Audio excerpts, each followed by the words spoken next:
आज की है खबर सिर्फ एक मोबाइल चोरी की वारदात नहीं है। यह उस संगठित अपराध की कहानी है जो देश की सबसे बड़ी ई कॉमर्स सप्लाई चेन में सेंध लगाने की कोशिश कर रहा था। सोचिए, एक ट्रक जिसमें हजारों नए वीवो मोबाइल फोन लोड किए गए हैं। मंजिल थी अमेज़न का गुरुग्राम वेयर हाउस, लेकिन रास्ते में ऐसा क्या हुआ कि करीब 1500 मोबाइल फोन रहस्यमय तरीके से गायब हो गए। आखिर कैसे करोड़ों रुपए के मोबाइल एक बगीचे में छिपा दिए गए? और सबसे बड़ा सवाल, क्या इस चोरी के पीछे सिर्फ 3 लोग हैं या फिर पूरे देश में फैला हुआ कोई बड़ा सिंडिकेट काम कर रहा है? आज हम आपको दिखाएंगे कैसे 200 से ज्यादा सीसीटीवी कैमरों की जांच, कैसे दिल्ली और उत्तर प्रदेश पुलिस का तालमेल और कैसे लगातार पूछताछ ने एक एक परत खोल दी। इस रिपोर्ट को अंत तक जरूर देखिए क्योंकि कहानी में हर मोड़ पर नया खुलासा है। घटना की शुरुआत, पूरा मामला शुरू होता है 20 जून 2026 से। दिल्ली के द्वारका सेक्टर 23 थाना में एक EFIR दर्ज होती है। शिकायतकर्ता अमेज़न सप्लाई चेन से जुड़े वेयरहाउस मैनेजर रवि। उन्होंने पुलिस को बताया कि वीवो कंपनी के हजारों नए मोबाइल फोन वेयरहाउस से अमेज़न गुरुग्राम भेजे जा रहे थे। 4500 मोबाइल, लेकिन रास्ते में हो गया बड़ा खेल।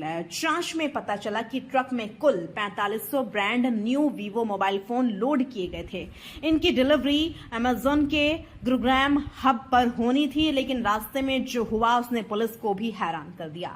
आरोप है कि ट्रक चालक अपने साथियों के साथ मिल गया और रास्ते में करीब 1500 मोबाइल फोन ट्रक से निकाल लिए गए। इसके बाद ट्रक को गुरुग्राम में छोड़ दिया गया, लेकिन मोबाइल गायब थे। पुलिस के सामने सबसे बड़ी चुनौती अब सवाल था, 1500 मोबाइल कहां गए, किसने निकाले, कैसे निकाले, किस गाड़ी में ले जाए गए और आखिर इतनी बड़ी चोरी बिना किसी की नजर में आए कैसे हो गई? यहीं से द्वारका सेक्टर 23 पुलिस की जांच शुरू होती है। विशेष टीम का गठन SHO इंस्पेक्टर विजेंद्र छिल्लर और SP किशोर कुमार रेवाला की निगरानी में एक विशेष जांच टीम बनाई जाती है। टीम में शामिल थे SI Mangturam, head constable Sher Singh, head constable Vicky, head constable Sanjay, head constable Anil, constable Rajesh. इन सभी को एक ही जिम्मेदारी दी गई, चोरी हुए मोबाइल बरामद करने हैं। 200 सीसीटीवी कैमरों की जांच। अब शुरू हुई असल जांच। पुलिस ने 1-2 नहीं बल्कि 200 से ज्यादा सीसीटीवी कैमरों की फुटेज देखी। कल्पना कीजिए, घंटों नहीं बल्कि कई दिनों तक हर फुटेज, हर मोड़, हर हाईवे, हर टोल प्लाजा, हर संदिग्ध वाहन, सबकी जांच की गई और आखिर में एक सुराग मिला। पिकअप वाहन ने खोला राज। पुलिस को एक पिकअप वाहन दिखाई देता है, संदेह बढ़ता है, तकनीकी जांच होती है, लोकेशन ट्रेस होती है और फिर जो सामने आता है वह बेहद अहम था।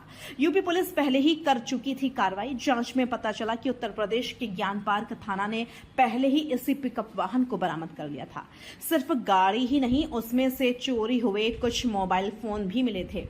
अब दिल्ली पुलिस उत्तर प्रदेश पुलिस से संपर्क करती है। दोनों राज्यों की पुलिस एक साथ काम करना शुरू करती है।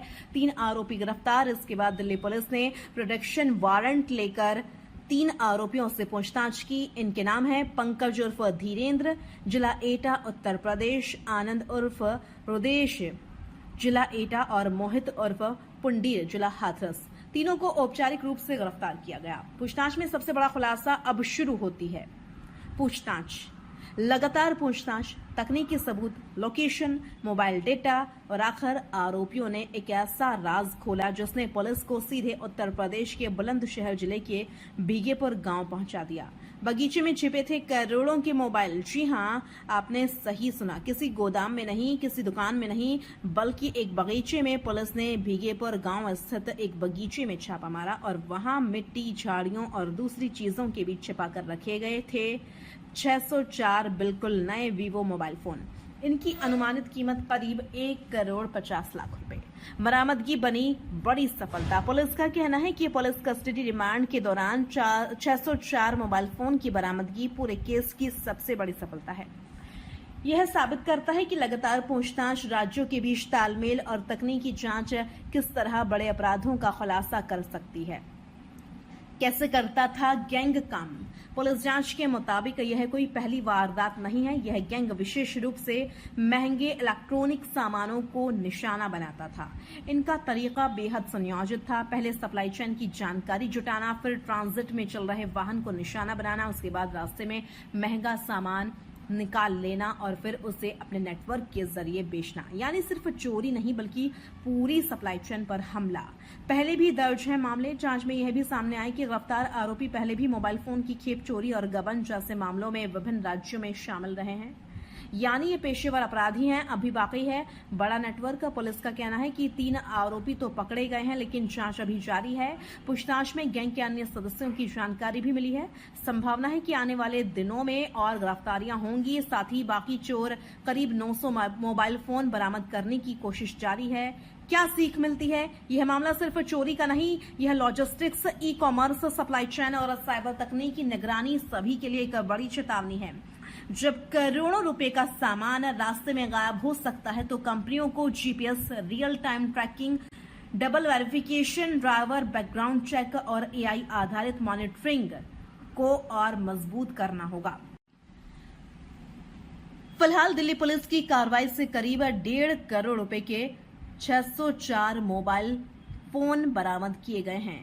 तीनों आरोपी गिरफ्तार हैं। बाकी आरोपियों की तलाश जारी है। और सबसे बड़ा सवाल, क्या बाकी करीब 900 मोबाइल भी बरामद होंगे? क्या इस गैंग का नेटवर्क देश के दूसरे राज्यों तक फैला हुआ है? और क्या सप्लाई चेन में शामिल कुछ और लोग भी जांच के दायरे में आएंगे? इन सभी सवालों के जवाब आने वाले दिनों की जांच तय करेगी। फिलहाल इस पूरे मामले पर आपकी क्या राय है? क्या ई कॉमर्स कंपनियों को अपनी सुरक्षा व्यवस्था और मजबूत करनी चाहिए?